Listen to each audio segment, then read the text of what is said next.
What role does artistic expression play in creating meaning and belonging for disfluent folks? I think artistic expression in general is can be very healing. I think artistic expression in general can be very transformative.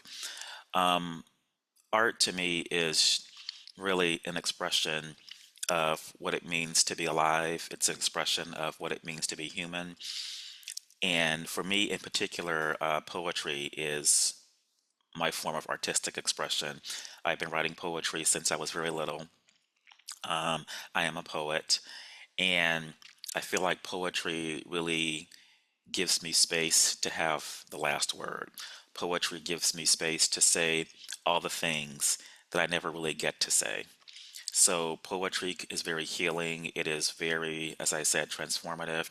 And I think when you see yourself in art, whether it's poetry, whether it's music, whether it's through painting or sculpture, whatever the art is, I think it really makes you feel like you belong. It makes you feel like you are part of a community. And I really do think that art is very healing and transformative, as I mentioned.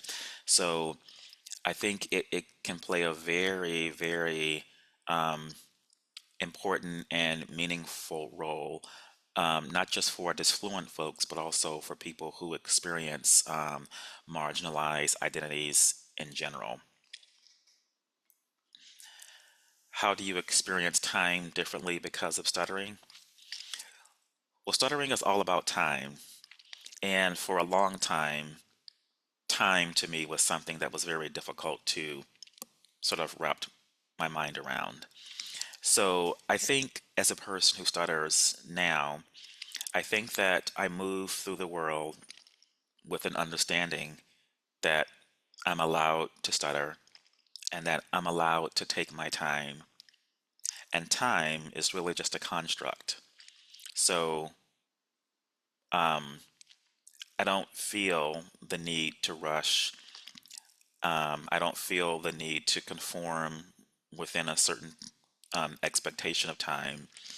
I think stuttering has freed me of that. So I just sort of move through life